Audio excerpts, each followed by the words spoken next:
The Illusion and the Illusionist. What say ye thou, the illusionist? If the illusion is thereby a result, an object of perception, hereby gotten from the senses, made of the product of human folly, if by thy nature ye have constructed from nothing a something, dressed the void in garments, called the garments real, called the wearing a life, called the life yours, then who stands accused? The maker or the made? The hand or the coin it palms? The eye or the empty space it fills with meaning? Der Schein ist nicht das Gegenteil des Seins. Der Schein ist das Sein in Verkleidung. Das Sein, das sich vor sich selbst versteckt, das sich eine Maske aufsetzt und dann vergisst, dass es eine Maske trägt. Wir nennen es Täuschung, wir nennen es Illusion, wir nennen es den Schleier. Doch der Schleier ist aus demselben Stoff gemacht wie das Gesicht dahinter. Es gibt kein Dahinter. Es gibt nur den Stoff, der sich faltet, sich formt, sich ein Gesicht gibt und dann weint, weil er sich selbst nicht erkennt.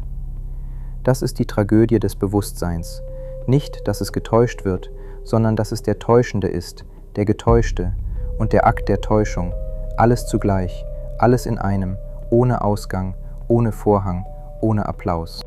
These are old questions, older than the languages they were first asked in. The Greeks asked them in marble, the Sufis asked them in verse, the Buddhists asked them in silence, which turned out to be the most articulate answer anyone has given, though it took the rest of the world 2,000 years to hear it. The questions have not changed, the vocabulary has. We no longer say Maya, we say cognitive bias. We no longer say veil, we say constructed narrative.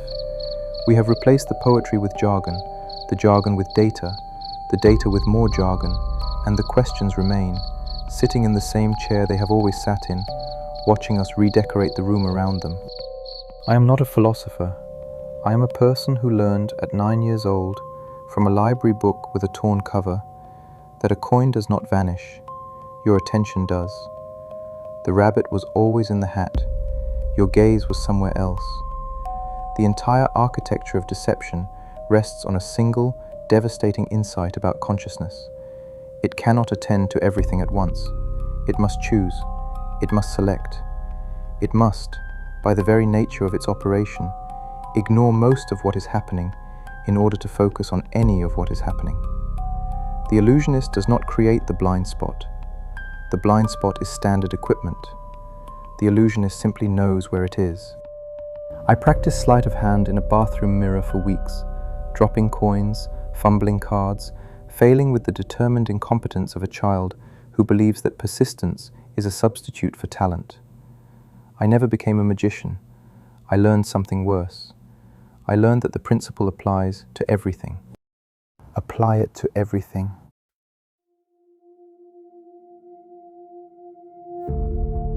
You wake up, you check the time, you check your phone, you perform the morning sequence, shower, clothes, teeth, mirror, keys, door, with the fluency of a body that has rehearsed these movements so many times that the rehearsal has replaced the consciousness.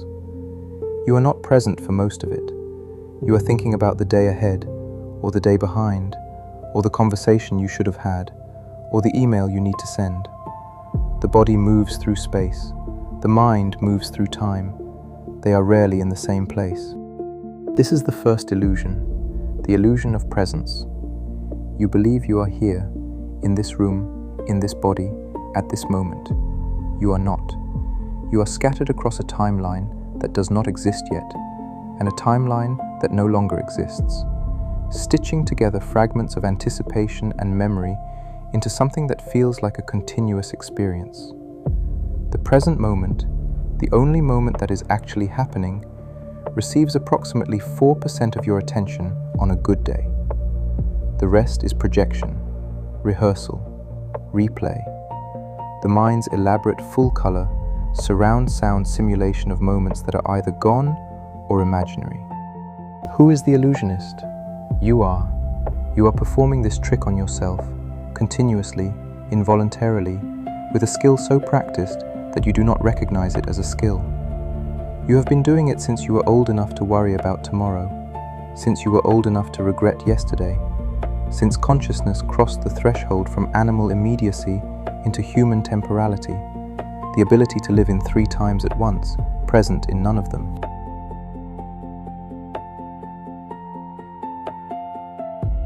But that is the small illusion, the domestic one, the everyday sleight of hand that gets you from morning to night without forcing you to confront what is actually happening, which is nothing, everything. A body converting oxygen into carbon dioxide in a room, on a planet, in a galaxy, in a universe that is expanding into something that is not space, because space is part of the universe, and the universe cannot expand into itself, except it does, apparently, according to the equations, which have been right about everything else, so there is no reason to doubt them now, except that they describe a reality so foreign to intuition that the mind, upon encountering it, quietly closes the tab and goes back to thinking about lunch. That is the second illusion, the illusion of scale. You live as though you are the right size, as though the world is built to your proportions, as though your problems, the rent, the relationship, the career that feels like a hallway with no doors, are occurring at the correct resolution, the native scale, the default zoom level of reality. They are not. Your problems are occurring on a speck of rock orbiting a minor star in an unfashionable arm of one galaxy among 2 trillion galaxies, each containing hundreds of billions of stars, most of them orbited by planets, most of those planets empty, silent, unvisited, unaware that they exist, which is the one advantage they have over you. The illusionist here is biology.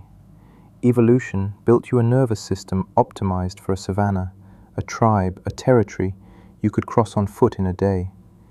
It did not build you a nervous system capable of processing the actual scale of your situation, because processing the actual scale of your situation has no survival value.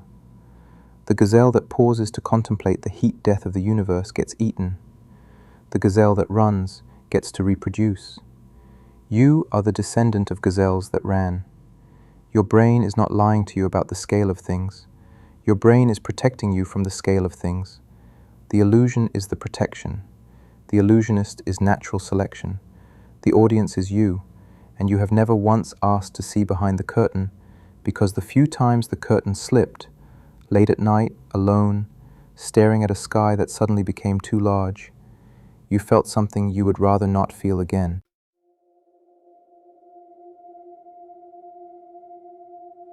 There is a third illusion. It is the one I think about most, the illusion of self. You believe you are a person, a single, continuous, unified person with a name, a history, a set of preferences, a trajectory. You believe that the you who woke up this morning is the same you who went to sleep last night, that the you reading this sentence is the same you who started this page, that there is a thread, a golden, unbroken, load-bearing thread, running through every moment of your life, connecting the child to the teenager, to the adult, to whoever you will be when the thread runs out. There is no thread. There is the illusion of a thread generated in real time by a brain that cannot function without narrative, cannot operate without continuity, cannot process raw experience without first packaging it into a story with a protagonist. You are the protagonist. You have always been the protagonist. Every memory you have is edited, curated, reshot from an angle that places you at the center. Not because you are narcissistic, because narrative requires a point of view, and the brain's point of view is always first person, always you, always the camera behind the eyes that believes it is watching a movie it is actually directing. The illusionist is the narrator, the voice in your head that never stops talking, the one that takes the raw, unstructured, chaotic flood of sensory data, photons, sound waves, pressure, temperature, the chemical signature of the coffee you are drinking, and converts it into experience, into meaning, into, I woke up, I checked my phone, I drove to the park, I sat at my usual bench. That I is the trick. That I is the coin in the hand you are not watching. Because while you are busy being I, maintaining the character, rehearsing the backstory, projecting the arc, something else is happening. Something underneath. Something that does not have a name because naming it would require the narrator, and the narrator is precisely the thing that is concealing it. Here is where it gets recursive. Here is where the trick eats itself. If the self is an illusion, who is being fooled? This is the question that breaks every framework that tries to contain it. The materialists say, nobody is being fooled, there is just a brain generating a model of itself. The model is the illusion. There is no audience, the theatre is empty. Fine. Except an empty theatre does not experience illusion. A rock does not mistake itself for something it is not.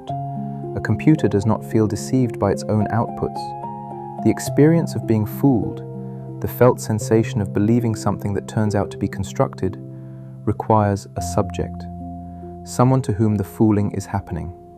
If the self is the illusion and there is no one behind the self, then who is experiencing the illusion as an illusion?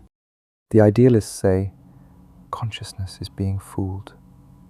Consciousness is the audience, the pure, contentless awareness behind the narrative, behind the narrator, behind the I, the screen on which the movie is projected. The screen does not know it is a screen. It identifies with the images. It believes it is the protagonist. The spiritual path is the process of the screen realizing it is a screen, disidentifying from the content, waking up from the narrative, recognizing that the I was never real, only the awareness of I was real, and the awareness is not personal, not individual, not yours. It is the same awareness looking out of every pair of eyes, wearing 7 billion masks, performing 7 billion characters, watching 7 billion movies in 7 billion private theaters and believing, in each one, that this particular movie is the real one. The existentialists say something different. They say, the illusion is the point. There is no screen behind the movie. There is no consciousness behind the self. There is just the performance.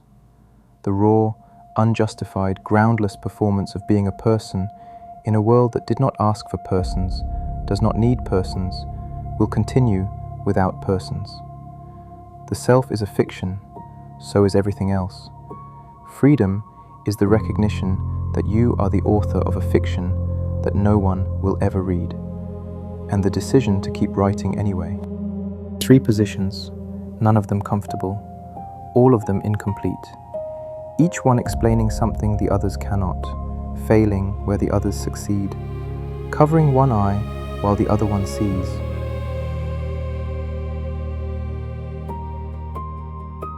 I think the truth, if that word even applies here, is stranger than any of these positions. Stranger, simpler, harder to say. I think the illusionist is the illusion, not metaphorically. I think the thing doing the tricking and the thing being tricked are the same thing.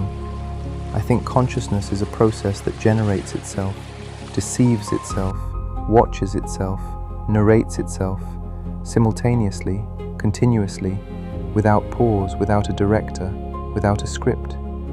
There is no magician standing behind the curtain pulling levers. The curtain is the magician. The lever pulls itself. The trick performs itself for an audience that is also the trick. This sounds like madness. It sounds like the kind of sentence that falls apart if you hold it up to the light. But think about a whirlpool. A whirlpool is water. There is no whirlpool separate from the water. There is no thing doing the whirling. The whirling is what the water does under certain conditions.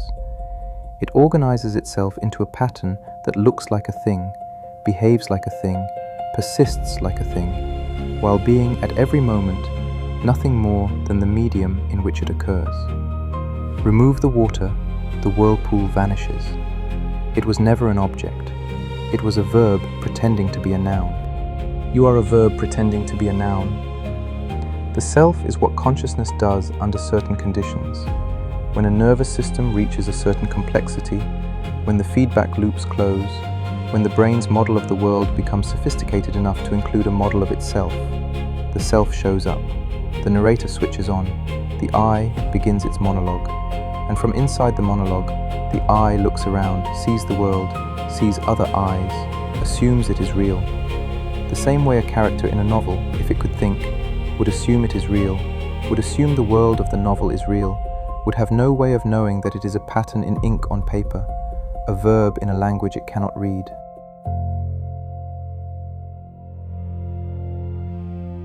The cruelest part of the trick is that knowing the trick does not break it. You can read every book on the neuroscience of consciousness. You can meditate until your spine fuses. You can stare at the illusion with the full force of your attention. Name it, dissect it, trace its mechanism to the last synapse. The illusion continues. You still feel like a self. You still experience continuity. You still wake up tomorrow and think, I, without quotation marks, without irony, without the faintest hesitation. The narrator does not stop narrating because you have identified it as a narrator. The performer does not leave the stage because you have pointed out that the stage is empty. This is what separates the illusion of self from every other illusion. Optical illusions break when you see through them. The duck becomes a rabbit, the faces become a vase, the staircase reverses, and once you see it, you cannot unsee it. The old illusion is replaced by a new perception. The trick ends. The illusion of self does not end. You see through it. You understand the mechanism. You recognize the narrator, the editing, the first-person camera, the constructed continuity. And then you go make coffee. And the I that makes the coffee is just as convincing, just as immersive, just as totalizing as the I that existed before you spent 6 months studying its non-existence. The only difference is that now, occasionally, in the gap between one thought and the next, you catch it. A flicker, a stutter in the projection, a half second where the narrator pauses, the film skips and you see, not the self, not the illusion, the seeing, just the seeing, raw, unpopulated, unnarrated, awareness without an I at the center of it. Then the narrator resumes. The I comes back. The movie continues. You are, once again, a person with a name, a history, a problem, a plan. The show goes on. The illusionist never stops performing. The illusionist cannot stop performing because the illusionist is the performance. So what do you do with this? What do you do when the trick is permanent? The trickster is you, the audience is you, the theatre is you, and walking out of the theatre would require a door that is also you. I think you watch the show, not with belief, not with skepticism, with something closer to appreciation, the kind of appreciation a magician has for another magician's work. You know the coin did not vanish. You know exactly where it is.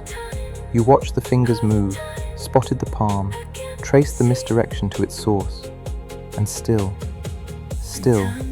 the vanish was beautiful. The timing was perfect.